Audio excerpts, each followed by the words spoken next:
Hey there! In this one we'll be creating this simple card slideshow. You can go either right or left. There is this subtle animation. It's with a transition wall effect. And it's fully responsive. It requires only some HTML, CSS and JavaScript. So back at our project, we have our basic index.html, nothing too crazy going on. We simply have our style sheet linked and we have our script.js linked at the end of our body.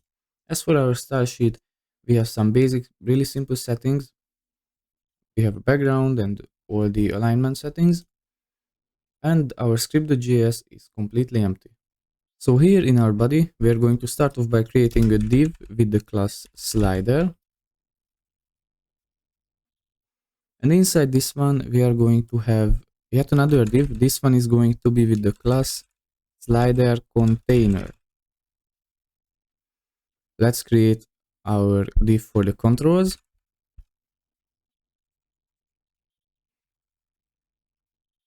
And now inside this slider container, we are going to have images.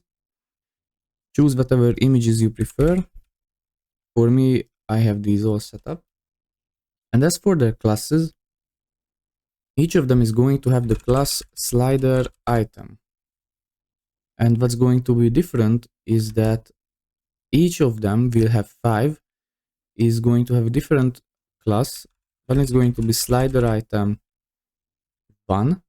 I just go on and copy these 4 more times. I'll change up the images. And then after this, each of these is going to have a different ID, because if you saw it in the preview, those 5 cards are going to have different widths and heights. And they are going to also have different Z indexes. So now we're done with our slider container. As for the last touch to our HTML, we are going to have 2 buttons. On click, one is going to slide left. The other is going to slide to the right side. And now inside it, I'm going to give some tags. These will be interpreted in HTML into these arrow icons you'll see in a minute. So we are done with our HTML. Let's go right onto styling it, and then it will all make sense. So let's start with our slider. It's simply going to have a width of 100%. Then comes the slider container. It's going to be display flex. We align the items to the center. Give it a height of 600 pixels and a max width of 1200 pixels. Their margin will be auto. This will put them to the middle. Overflow X will be hidden. And their position is going to be relative. There you can already see those are the icons that we've inserted in our HTML. Now moving on with our slider item. Our slider item is going to have, remember this class is applied to all the cards, 480 pixels by default and a width of 330 pixels. The Z index will be 0 by default. We round them a little bit with the border radius, and each of them is going to have the position absolute and a transition. All effects are going to be transitioned over 0.3 seconds, ease in out. Now comes the IDs. So the slider item 1 is going to have a position left of 15% and a transform translate X minus 50%. This transform translate X is needed because if we start working on our responsivity or just start shrinking down the window, it's going to push them to the middle. Now comes the slider item 2 and the slider item 4, because those will be side by side. They are going to have a bigger height 520 pixels and the bigger width 380 pixels. Their z-index is also going to be one bigger than the default cards. Now comes the slider item 2.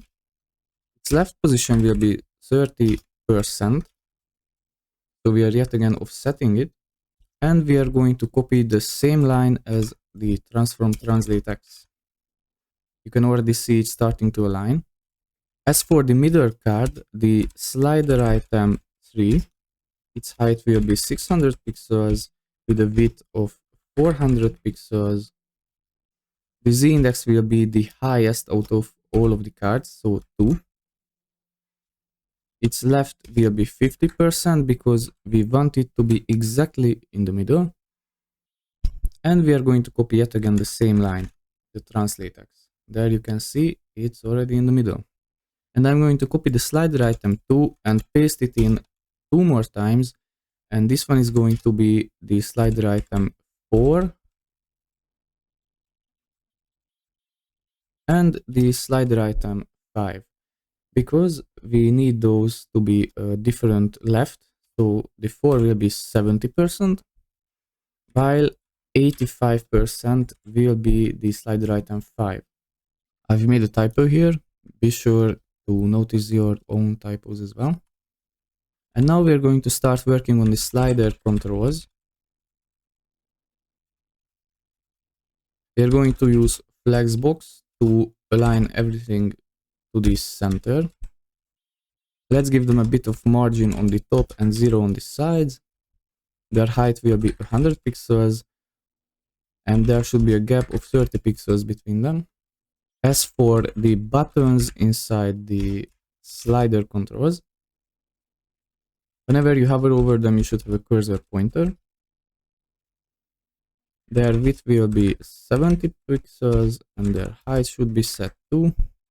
Let's also format their fonts and text, because those arrows count as text. Let's use flexbox on it to align the arrows to the center. Justify content center to align them horizontally, and align items center to align them vertically. And as for the last touch, we are going to say the background color will be transparent. The border will be none for these buttons. And their margin will be 0 and padding will be 0. There you go. Let's also give them a hover effect quickly. So just a simple color change whenever you hover over it. Now we are going to jump off to our script.js, make it functional, and then after this we are going to make it fully responsive. So in our script.js we are going to create a new const variable, which will be slider items, and this one we are going to select with the document.query selector all, because we need all the elements. We are going to select all the items with the slider item class. Then we are going to need an image sources array. Inside this image sources array, I'm going to give you an example, then just cut it and finish the code. So a folder and then what you want in it. So the image you are looking for, I'm just going to fill this up. And now we are going to create an index which will signal which item is currently selected. So let current index is going to be 0 by default. And we are going to create 2 functions. I'm going to use the arrow function syntax right now, but you can also use the function syntax. The first one is going to be slide right. And whenever we're sliding right, we want to set a new current index. So the current index is going to be current index -1, because the way we do it is when you slide right, then the left item comes to the one to the right. You can invert this if you want another way. You just change these lines that will give in the left slide as well. And then we are going to give it the image sources.length. So all the images, we have 5 cards displayed, but we actually have 6 images. And then we divide it by the image sources.length. So this one is going to always return the right value. It's not going to overflow and over-index. Then we are going to select the items, which are going to be document.querySelector all, and we are looking for the slider item. And then we are going to say items dot for each. The for each will take a callback function. So for each item, this function is going to be executed, and it's going to take the item element, and the second argument will be an index. Now inside this, we are going to create a set timeout. This is going to be important for our animations, and this set timeout is going to be executed after 10 milliseconds. Inside this, we are going to set the item.style.opacity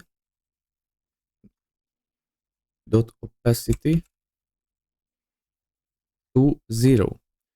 This will ensure that there is a delay between setting it to 0, the opacity I mean, and then we'll set it back in just a minute, because we are going to create a new set timeout.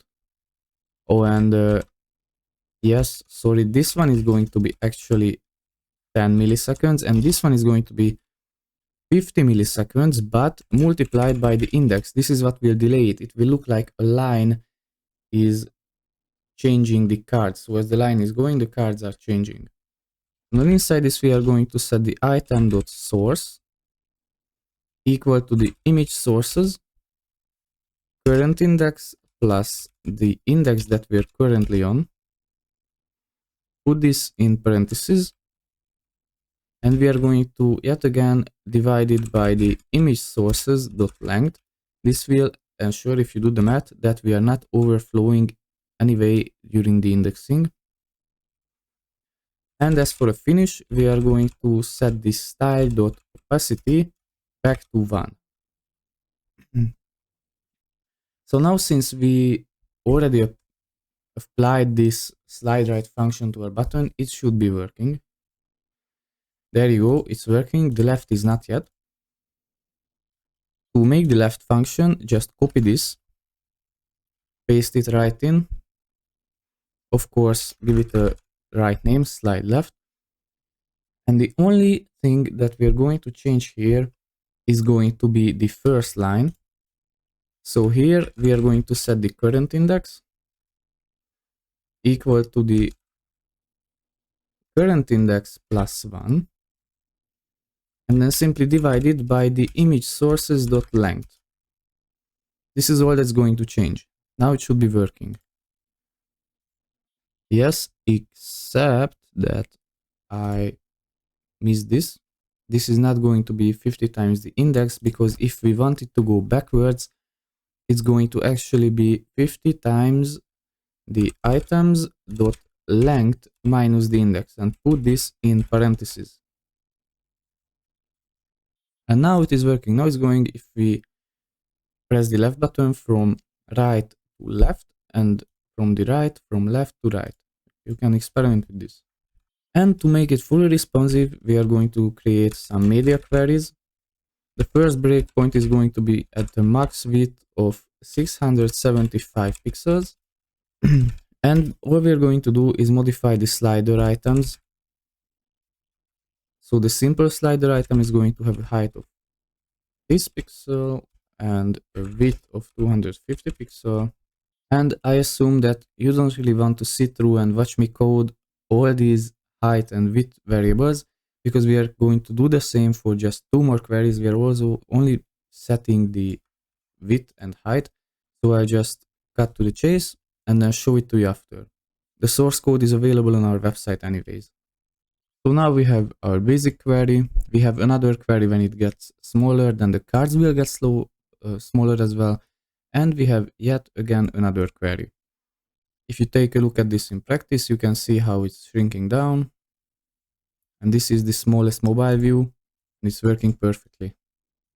So with that, this video is over. If you found value in it and would like to see more, please consider giving us a like, maybe even subscribe. Other than that, source code is on our website, and I hope to see you in the next one.